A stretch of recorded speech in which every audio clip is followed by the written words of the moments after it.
Yeah. Great. So, as I mentioned earlier, what we're going to do today, since this is such an unprecedented event, a very beautiful event, I'd like to talk with you guys a little bit about the cryptocurrency and maybe explain to you what it is all about before we actually go into the idea of investing. And for that reason, I picked up some of my notes. I actually read a while ago a book about the technical part of blockchain, because a friend of my father pointed out that I'm talking about stuff I don't know. And he was quite right. So I decided to, sort of break even and learn a little bit about it. So next time I talk about it, he cannot really do anything about it. So first and foremost, I'll just briefly introduce you to the whole idea, how did it maybe start in a way. Please do not quote me on these facts because I may not remember exactly, but I'll try to put it into words that can be understood by you, and hopefully this will give you a bit more understanding of the whole concept, because I feel that probably the biggest challenge about any of those things is that whenever something is too overwhelming for us to grasp, if we don't understand something, we're much less likely to even, sort of give it our trust to try. And I guess the first step is to maybe take that dragon out of its lair and to see how it looks like. So maybe it's not actually that scary. So when it comes to cryptocurrency, it all is based on a blockchain technology. And what that means in the simplest terms possible is that there is a chain, like literally like a chain, linking one another of computers that are creating a blockchain of blocks. So of course, Satoshi, the guy who invented Bitcoin, it was initially just the one guy, and the invention of Bitcoin was just a simple sending of an email to another friend of his.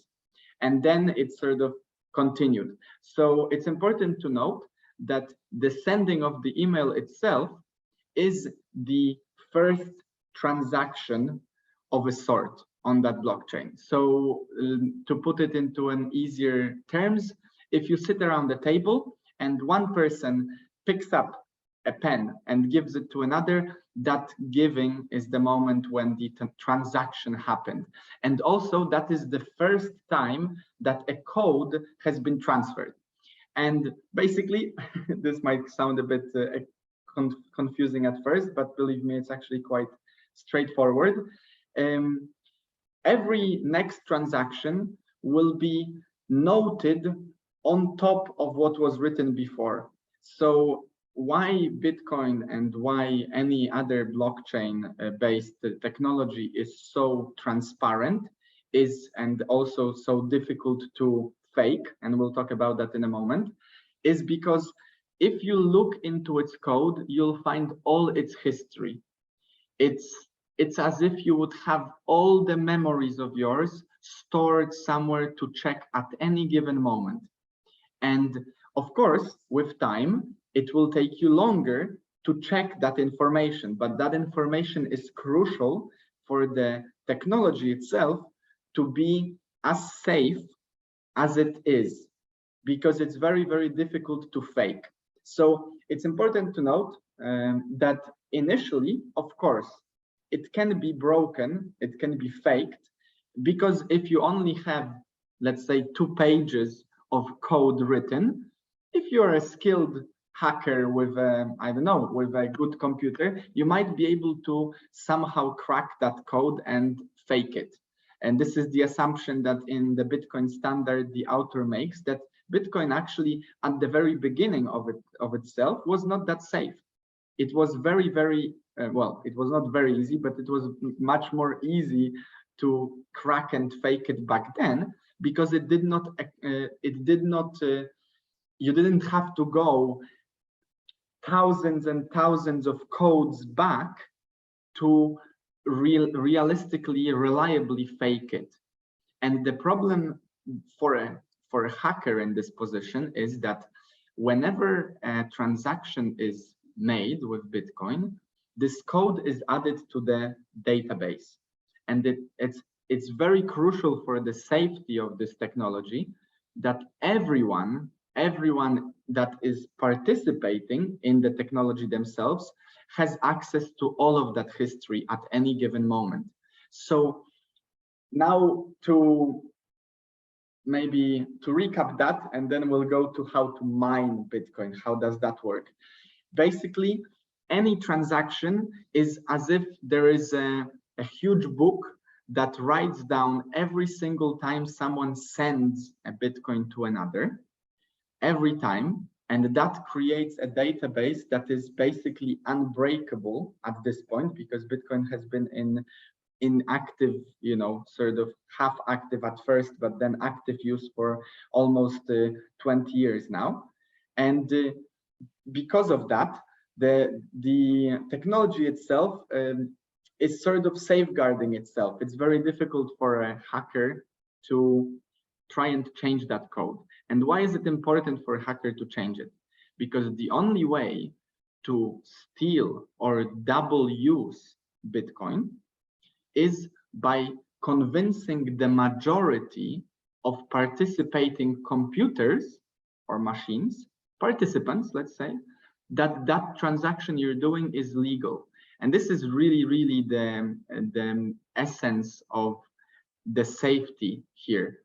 The security of this asset, let's say, is based on the idea that unless the majority of us in the room agree that the transaction is true and can be done, for example, let's say that one of us, I'm sending $10 for human terms, $10 to Connor, and because you all have information written in your database, because we can all see that database, that I have $10 to send, I can send it to Connor. Everyone, majority agrees, it's sent, it's done. And then it's written down that Connor now has the $10. But if I were to try to send another $10, for example, to Tomek, claiming that I still have my $10 because somehow I managed to fake a code, you will all be participating in deciding whether that's true or not. And that's the whole point. That's the agreement, because there is no physical Bitcoin. It's not a thing. It's a digital token. And then, we'll go into NFTs with Florin, because I don't feel comfortable enough to talk about that. But so to get this first idea, unless the majority agrees that this transaction can happen, it cannot happen, which makes it very difficult to be used or abused by people with some sort of malware, some sort of ways of over coding or changing the code itself. It's pretty much unchangeable at this point. It will demand a lot of power. And now let me explain why it demands so much power. So imagine you're figuring out a really difficult task. You have a question and there is an answer. And to get to that answer, you need to make a lot of calculations. Like, imagine the most difficult mathematic calculations you've ever done, and probably, make it thousands and thousands more. This is the kind of calculations that are demanded by the code that Satoshi, the creator of Bitcoin, created as the Bitcoin code, that need to be fixed or solved, that's a better word, need to be solved by the computer, by the participating computer or participating machine, to get the reward. So the reward in terms of mining Bitcoin, which of course the mining term comes from mining gold or mining coal. Of course, it's not that the computers are actually hacking away at the wall. It's much more about them sitting down with a piece of paper and figuring out which is the correct answer. And the thing is, if we were to be those computers, and there is 5 of us in the room, if one of us solves the answer, they write it down into the code, and then all the computers are checking as soon as possible if that answer is correct. So there are two computers overall that are gaining from it. First one, the one that is mining, is gaining, of course, if they solved the problem correctly, they will get a certain percentage of Bitcoin. And let's not go into that. There is a certain algorithm that fixes it. And Satoshi was very, very smart about how he planned it out into the future. But also, it's important to note that the computer that is checking any transaction or any, how do you call it, any mining, the moment the computer checks, they get a percentage, the transaction fee. So I'm not so sure if it applies for mining itself, but it definitely applies for the checking of the transaction. So for example, with those $10, when I sent $10 to Connor, whoever of you first confirms, positively confirms, that I had $10 and I could send it to Connor, you will get a transaction fee, which I am paying by sending it. This is very similar to using a PayPal or any other technology, let's say, or software to send money. You pay the middleman because they do the job of transporting that cash to the other person. So coming back to mining, because I feel like I hope not to confuse you here, the power that this mining demands from the computer has to use immense, huge amount of how do you call it, calculative power, or calculation power, to solve this problem. And that is why Bitcoin is also considered, and all the cryptocurrencies are considered, quite unsustainable in terms of the energy that they use. I bet you've all heard about the huge cables that are underneath most of the oceans at this point, and underneath most of the countries at this point, some of which are for that particular reason, to mine cryptocurrency.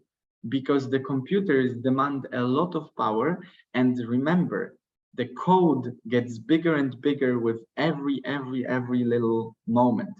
And Bitcoin is designed to produce a new Bitcoin, from what I remember, every 10 minutes or so. So every 10 minutes there is a new task that whichever computer solves first, they get the award.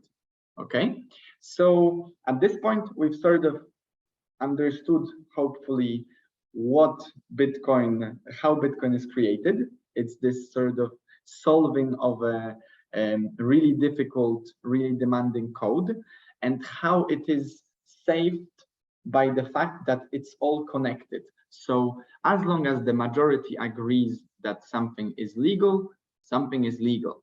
Now, why are we talking about this? Like, why is this something important for us in the 21st century? We have the currencies, we have houses, we've talked about investing in stocks. Why is this something that we should even consider? Well, to understand why Bitcoin, especially Bitcoin, might be quite attractive as a solution for an investment in the future or now, and this is obviously no advice, this is completely up to you. And as Florian always mentions, I think this is really powerful to say, do not invest with money that you're not ready to lose. So at the end of the day, I'm just giving you here some hints, hopefully expressing a certain amount of knowledge that can be transferred and then put to use, but it's up to you to then put it to use. Okay, so just a disclaimer, so no one sues me. Okay, so why are we talking about this? Well, we need to go back to the time when gold was the standard of wealth, and it's important to note 3 reasons for which gold was used for so long. Because up until the First World War, all the time from the ancient world up to the First World War, the gold was considered to be and probably still is to some extent, but now it's not a standard anymore. Gold was considered to be the standard of wealth. So initially, people were dealing with one another in a tribe matter on a base of a barter. So each of us, let's say I'm a fisherman and I don't know, Sandra bakes cakes and Hania and Michał make tables, okay? So in the barter times, each of us had to actively engage with one another to make a deal. And for example, you know, I would get 2 fish, give it to Sandra and get 1 cake. And Sandra would go to Michał and Hania and demand a chair or a table and give them 10 cakes. The problem with this, of course, already you can see it, is the fact that at some point, if it's too complicated, if there is so many people around wanting something, first of all, you have to always keep track of how much you're giving and how much you're receiving for each of those items. And secondly, why the fuck would, oh, sorry for the word, why would you need 10 cakes at the same time? Or maybe, I don't know, half of a chair. So the problem here begins to rise with the complexity of a society. It's quite easy to do it when there's 10 of us in the room. It's much more difficult to do it when there is 1,000 of us in the room. So for that reason, tribes, different civilizations started to come up with some signature, some symbol of wealth. And initially, it could have been really anything. And you know, there are many stories of, for instance, in prison, people often deal in cigarettes because that's something that has a similar value and can be easily tracked and seen whether or not it's real. You know, it's quite difficult to manufacture a cigarette in a prison situation, and it's also something that can be exchanged easily because most of the people around will be interested in it. And those are the 3 things, 3 reasons for which anything can become a sign of money, a sign of value, a sign of wealth. Basically, as long as everyone in the room is happy to take my bottle, and as long as this bottle does not go off date too quick, and as long as this bottle is not too easy to fake, because it's very difficult to make a similar one that will look exactly like that and be original, let's say, that bottle can be considered a way of storing and transferring value. So at this point, I can still buy cakes from Sandra, or Hania can still sell me a table, but instead of actually, you know, cutting the table in half if I want to pay, or cutting the fish in half if I want to pay for the table 45.5 fish, now we can agree that my fish is worth, let's say, 1 water bottle, and the table is worth 4 water bottles. So for whatever reason why we're dealing in water bottles, I can give Hania 4 water bottles for the table, and then I can use those water bottles to maybe buy a cake. It just creates a way, a mean to exchange that energy, exchange that value without the need of carrying around all the tables or constantly running around checking how much is a cake for a fish today. Because it is important to note the 2 rules from the market, the demand and the availability. So basically, if something becomes very, very popular, it may rise in demand because everyone suddenly wants it, but it will reach a point when it's so popular, everyone can have it, that it's no longer so expensive. Look at cars, for example, or phones. iPhone at the beginning could have been quite a luxurious phone to have. I remember myself when I was in high school, and I was quite jealous of some of my friends who were able to get the first iPhone or iPod at the time. But now almost everyone has it. It doesn't mean that it's of no value, but the value definitely is quite different to what it was relatively when it was only a few that could have had it. And that's the importance, that's the scarcity factor. So now let's put it into gold. Let's speed it up. We've gotten over the barter, we've gotten over rocks, little stones. There was all kinds of things that people used to use as a store of value. And why is gold so special? Now, the first reason why gold is so special was and still is so special is that it's very, very difficult to fake. It's pretty much impossible to fake. To get it out of Earth is, first of all, quite a hefty task. It's not easy. Secondly, it takes time. So it's not like suddenly someone will, jump into a hole and dig out so much gold that all the gold in the world will go down in value because this guy suddenly has twice as much.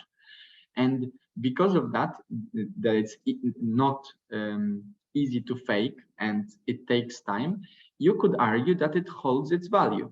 So that's the first reason. Secondly, it is highly saleable because everyone in the world at this point agreed that you can exchange gold for something else. It is recognized as a value, as a store of value. This is what we've talked about on the last workshop. It is easy to get rid of. So you will, wherever you'll go, if you have gold with you, you're very likely to be able to exchange it for that cake, for that table, for that car, whatever.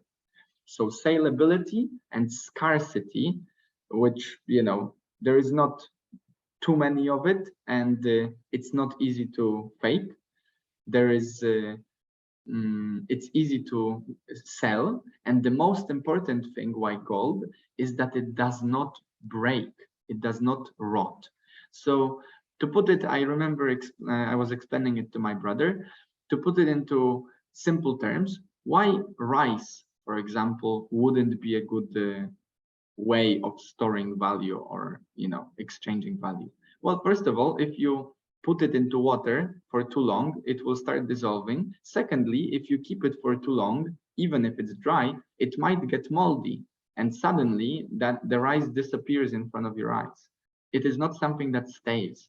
So that's very, very important part, that it's concrete, it's difficult to fake and difficult to get, and it's very, very easy to get rid of, to sell. And there is always a market for it.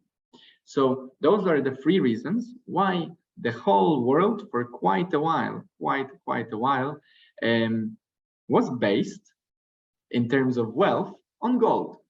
And the important part here is that up until the First World War, every country was allowed, I think, just before the First World War, from what I remember, each country had to adhere to their amount of gold they stored in the bank. So this is very important.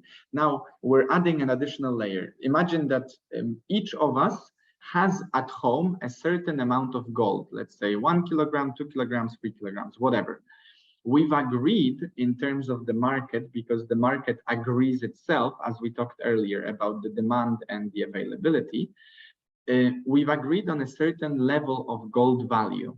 And now, because gold is heavy and because gold is not so easy to divide, because you need high temperature to make it into smaller and smaller pieces, it is not really that practical to be constantly dealing with it. Imagine going to a shop right now with a kilogram bar of gold and saying, oh yeah, I'd like to just pay you a 1 gram. So can you, use your torchlight and get that 1 gram off it?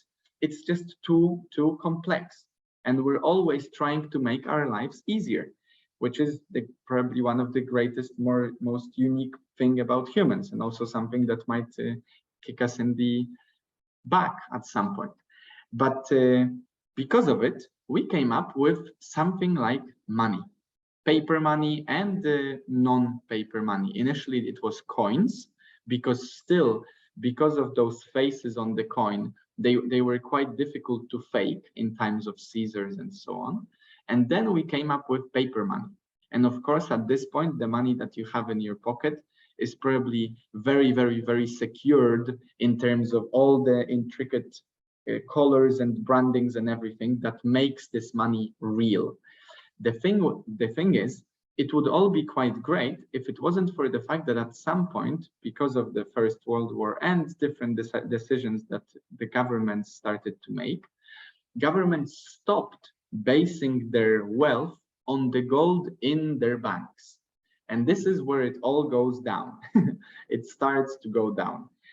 Because of it, now the gold itself, which always sort of meandered on a very, very stable ground, and you knew that the gold that you were given by your father 2 days ago will still be quite on a similar level of wealth and importance and value 30 years down the line, and you might give it to your son.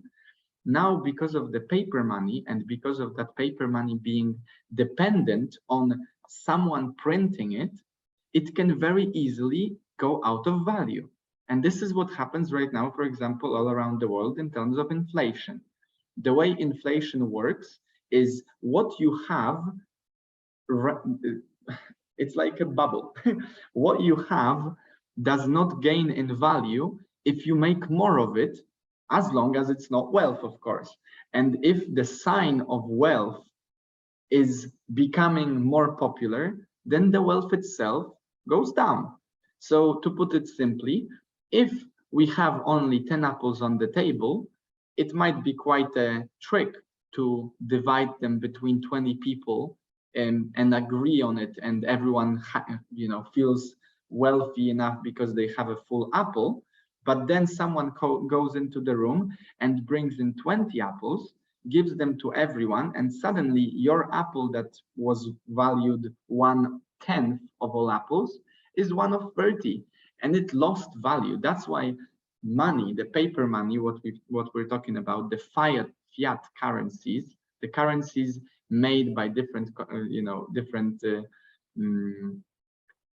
countries, are inherently flawed for storing value, because the government is likely to increase the amount of money they have if they are in debt, which gets the short-term problem over because they can pay out their debt. And that's exactly what happened during the First World War. Governments started to print a lot of money to pay off their war efforts, but they stopped depending on the amount of gold they had in their banks. So at some point that gold ran out, and because they didn't want to admit to the fact that they've used up too much and they should stop, they went into more and more credit and just dismissed gold as something that is no longer the standard. And we entered the era of dollar standard, which at the moment we're still quite in. So the problem with this is, and this is also like, this is mind-blowing. I really recommend reading the standard, the Bitcoin standard, because the history is written by the victors, because United States were the ones that their currency became the gold of the globe. They basically introduced this policy with all the agreements after I believe it was after the First World War, that the value of everyone else's money is based on the value of their money. They basically became the strongest player in the game. Think about it. If you are the only one who can print more of what is the symbol of wealth, doesn't this make you similar to a god in terms of economy and in terms of material wealth? But this also creates a very big flaw, because no longer money and no longer gold even is reliable as much as it was before.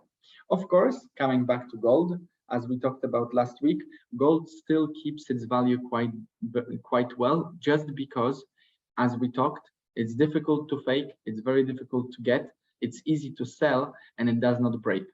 It's actually for. So for that reason, as we talked, gold might be quite a good way of storing value, but gold will not bring you more value in the long run, or at least just a little bit. So now let's tie it all up and explain why is this Bitcoin so special. As we talked, basically, because Bitcoin is decentralized, this is important. Satoshi, the person who created Bitcoin, went to great lengths to never be discovered. We don't know who that person is. They're obviously absurdly rich at this point, but we don't know who they are. They've done a great job of keeping themselves safe, and for a good reason, to be honest. But also they've done a great job for keeping Bitcoin safe, because ultimately no one is able to crack that code unless everyone agrees that the crack someone made is real. But this is the hook here. If I agree that Connor, for example, hacks the system, and I join in on the party of saying, oh yeah, he's actually correct, and then Tomek says, oh yeah, Wojtek and Connor are correct, and then Hania says, oh yeah, they're correct, all of us who are not faking but are admitting that someone else is correct, we're losing value on our Bitcoin. And ultimately, we're putting all of this into pieces. We're blowing it up, because the value, the essence of Bitcoin's value is based on the idea that it is safe and independent. The moment someone can manipulate it, it is worth almost nothing. For a short period of time, it will be worth as much as it was, but the moment people realize that you can fake it so easily, they will run away, sell it all, and you will get out with nothing. Because no one wants to keep value of something that someone else can make fake. Because, you know, yet again, the situation with the apples. I have one apple, the apple has value. If you walk in with 10 more apples, you just bought my house. And that's the reason why it is not in favor of any of the participants in the Bitcoin technology to compromise someone's faking, someone's hacking, someone's mistake, because they are putting themselves at risk. And we remember always that at the end of the day, we are interested the most about our own survival. And that is why no one will be inclined to agree to someone cheating if they will lose on that as well. Okay, so now why is this Bitcoin so interesting in terms of this whole shebang of storing value and stuff? Well, think about it. Right now, you're experiencing a lot of inflation. All of us are experiencing a lot of inflation. In Kuwait, where I am right now, it might be a bit easier to, you know, the inflation rate is a bit lower than in a country such as my homeland, Poland, but it is still there because we're going through a financial crisis. There's a lot of different reasons for that. Let's not go into this. This is a bit, you know, a bit of politics, a bit of finance, a bit of the world just going a bit skits. It's okay. What we're interested in is how to keep ourselves safe from it. And now the question is, what do you want to keep your money stock value in?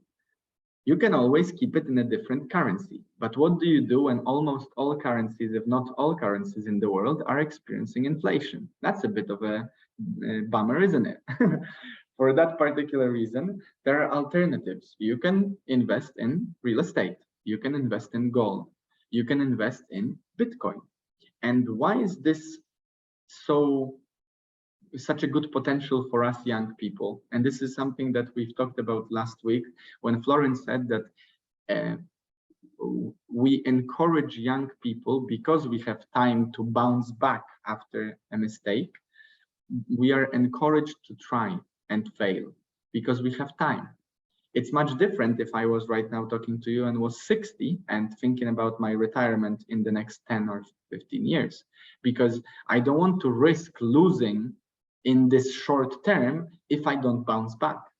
But we, just because of the algorithm Bitcoin is created with, we know for certain that there will be a moment in the next 20 years when Bitcoin will stop becoming more. Satoshi created an algorithm that stops Bitcoin at 21,000 Bitcoins, something like that, and then it stops. It will be no more creating of more Bitcoins, which takes care of this one problem that we have, that someone is printing more money to pay back their debts. No one will be able to print more Bitcoin with which they would devalue what you have. So if you get a Bitcoin now, and even if it goes down, it goes up, it goes through the roof, you don't lose it unless you keep it for the long term. In the short term, that's something that I would like you to explore with Florin, because I don't feel comfortable enough to speak about it. But why is this technology and this option so favored by my mentor in terms of an advice that he gave me and I'm giving you, is because we're young right now and because we have time to make the mistake, let it be down, because it will go down. But remember, you will never just hit zero. Even if the value of Bitcoin goes down to close to zero, it will never hit zero. And what goes down has to go up. It's just how it is. So in the short term, you might lose. Maybe Elon Musk will sell another big bunch. Maybe someone else will buy something. No matter. But in the short term, in the long term, this is something that will definitely not be affected by any decisions of anyone in the world, but people who are simply engaging in this. And it's not possible to fake it. So arguably, because gold is such a stable, yet not really growing in value over time, because we know that you could find more gold all the time, really. We don't know how much gold there is in the world. Bitcoin is even more attractive because there is a limit to it. And if there is a limit to it, it takes care of the limit. It takes care of not being able to be faked. It takes care of it going off. A code cannot really go off. Someone would have to turn off every computer, every electronic device ever in the world, and you can still hold it on a pen drive, fun fact. And thirdly, it will become more and more saleable as more people use it. And it's already considered, some people pay with it when they're getting a coffee in the morning. So it will slowly become, I guess the tipping point is already there, a currency to trust and use on the daily basis. So yeah, I guess that's it for me for now. I feel like I've exhausted the subject. I hope I made sense. So you can guys turn on your cameras and basically, I don't know, maybe we could talk about it, and maybe you want to just leave it. Hello, that was very in-depth, bro. And that was a lot to grasp. 100%. Did you get all that from the Bitcoin Standard? I guess most of it, probably, yeah. Yeah. I'll have to give it a read, because I've always wanted to know what blockchains are, because I'm like, why do I have to care about blockchains? But maybe I really should. Yeah, you know? yeah. I mean, the blockchain technology, that's from a different book, and that's not really something you need to know about Bitcoin and use it. But yeah, no, I thought like it's a bit, it might be quite useful first to even, call out this something. Yeah. I don't know, guys. What are your thoughts? Do you have any questions? Any ideas? I don't know. I'm kind of bamboozled with all that information. Yeah, I guess just assimilating it. You say that? I mean, yeah, you can assimilate. Are you forcing it? Yeah, that word anyway. Understand it. Yeah, I think it was yeah, you talk about things I don't really understand yet. Okay. What are your doubts? What do you not think?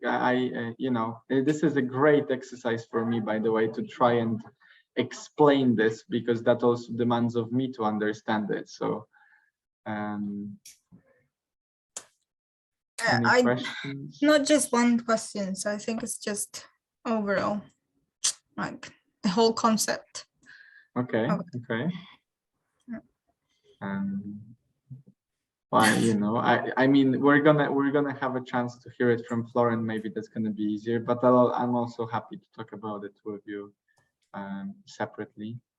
Hania, Tomek, any thoughts, ideas, emotions, plans? Have you already bought Bitcoin? I have a question, though I don't know if I'm not gonna freeze because the internet connection is not very well.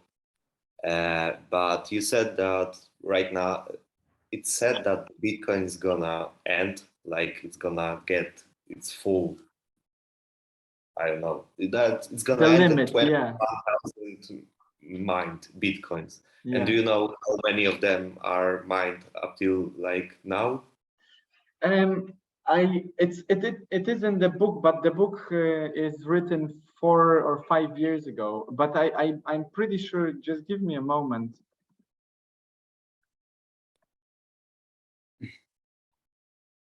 I bet this is something Uncle Google can help us with. Value?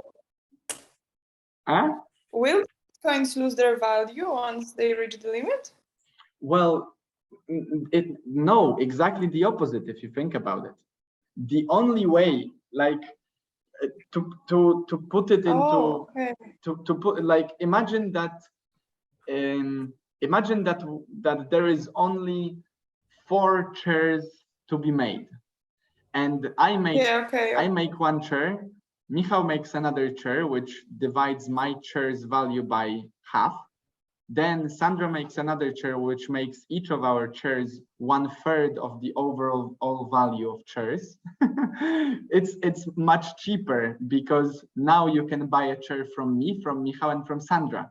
So it's going to be a lower price that will determine which one you buy. But the thing is, if there is only 4 chairs and you know there will be no more to be bought, you can only buy from those 4 people. And considering that 3 of us might want a chair, you have only one option, and that person suddenly holds a much bigger value. So that's why artwork from the past is so valuable. It's so valuable because it's one of a kind, and you cannot forge it. You can try, and people do, and sometimes people buy a forged art because they don't know what they're looking at, but it gains in value over time. It's like those retro things we have, you know, there is a moment when no one wants to wear it anymore, and then there comes a time when everyone wants to wear it because there is only one jumper of Adidas left from that one time, you know. And in terms of the Bitcoin, why is it so important for us in the yes, so right now, to answer Michał's question, right now there is around every 10 minutes 1 Bitcoin is mined, and no, every 10 minutes there is a new block mined, and each block right now adds 6.2 Bitcoins into circulation, because remember that the algorithm is set that the more you do, the quicker you do, like there is, you know, it's very, very complex, but the idea is that there is a certain limit. And right now there is around 900 Bitcoins created per day, and we're somewhere around 25% of Bitcoin overall already mined. So because of the acceleration and the increase of that, it will not take as much time to get another quarter and then quarter and then quarter of those Bitcoins in. It will take shorter. So I remember that the book estimated that sometime around 2045 or something, Bitcoin is estimated to stop. And of course, this is an estimation because the more people participate in it, the more quicker it goes. So answering your questions, Haniu, in terms of the Bitcoin becoming stable, the good thing about it is that no one else will be able to make more of it to lower the value. So right now it's fairly stable. Sometimes a big person like Elon Musk buys a lot of it, and that it doesn't affect Bitcoin itself. It affects its value on the market. It's like the big ball player that comes into the room with 10 apples. It distracts, it puts off balance what we've come to agree that an apple is worth, because suddenly there is a person with 10 apples, and your one apple is not worth as much anymore. But in terms of the store of value over time, it will only gain in value, of course, because more people will want it. It's already shown that Bitcoin started as a nothing, and at this point I think the highest it got was $80,000 for one. Right now it's somewhere, I think, around 50,000 or something, because it went down. I think it's even lower than 50. Even lower, maybe, yeah. But the idea of it is it will go up in our lifetime, and it will reach its peak many times in our lifetime, until it settles on a certain peak and only can go up a little bit more, because it's limited and it's very, very difficult to fake, and everyone who has it is going to do everything they can to make it stay safe, because otherwise it has no value. This is the inherent quality of it that is so different than the government. I mean, definitely read the book if you're interested in it, because the book also tells a lot about how bad well, arguably bad, the idea of introducing, going away from the golden standard was, and why there is poverty in some parts of the world and why there isn't in others. But yeah, the idea here is that over time, because of its limited form and being very, very difficult to fake, it will gain value. Of course, there are many others. And do you guys remember what was volatility? I think that's important to note at the end. Who remembers what's volatility level or volatility status? I only remember like high volatility is high risk, right? And then high reward as well. Is this yeah, but what does it refer to? What does it mean, like high volatility, high reward? What do we refer to? I'm baffled there. Okay, to put it simply, if you're standing on the first floor outside on the balcony, that's low volatility. If you're standing on the 10th floor outside on the balcony, outside of the balcony, that's high volatility. The volatility in terms of the stock market is when it's the differences, the amplitudes between up and down are very strong and rapid. That's why, for example, gold is so low volatile, because it does not, if you Google gold's value over millennia, it barely changes. There is a moment when there was a gold rush and there was a lot of people actually digging gold, but at some point it's sort of smoothened out and it's very, very stable. Whereas with cryptocurrencies, as with anything new on the market, and that's important to note when you think about other cryptocurrencies, on Bitcoin right now, you cannot earn as quickly and as intensely as on a cryptocurrency that someone else created. Although, I don't know what are the qualities of those other cryptocurrencies, so make sure to do your good research. But the thing is, it's like with a startup. If Hania is starting her business of table making, at the beginning, if I give her £100 saying, oh, I'm going to invest in you, you're going to do great, and in a week I'll get my results. At the very beginning, the company is likely, the startup is likely to make a huge leap, because there was nothing and suddenly there's something. It's going to be much different when the company is already like IKEA, a stable and saturated throughout the market, and then they can still go up, of course. They can make some successes and other great products, but ultimately they already settled their level. And that's the difference between Bitcoin and, for example, some small currency that is coming up right now. I don't know the names, but like Elrond Gold or whatever. Because one of those is something new, so it might be a better reward, but it can also rapidly go down because it's not stable, and it's also much easier to cheat. And some of it, like Bitcoin, because it's been for so long in this and it's been used so much, it gained in value. That is why it's so valuable, because people trust it. Because trust in this case for storing and exchanging money is what makes money valuable. If I don't trust your coin, I will not sell you that fish, you know? But yeah, all right, guys, I feel like I've, you know, moved some particles in each other's brains. I definitely moved some particles in mine. I need to also think about it and maybe re-listen to my mumbling. I hope that I made sense and I made a good, you know, a host for today. Thank you so much for coming. I hope Tomek is still with us there somewhere. I also hope that Florin at this point is already welcoming his daughter. And yeah, we'll come back next week, of course, with a classic setup. We will probably retouch on some basics of cryptocurrencies, but I think this was a really good introduction to what we're going to be talking about, because with Florin, we want to focus a bit more on how you can use it, not what it is. But I feel like maybe that was meant to be this way. So yeah, thank you for coming. Beautiful. Thank you, man. Thank you, Wojtek. Thank you. Thank you. Bye-bye. Thank you. It was a pleasure. Enjoy your night, guys. Have a beautiful night. Bye.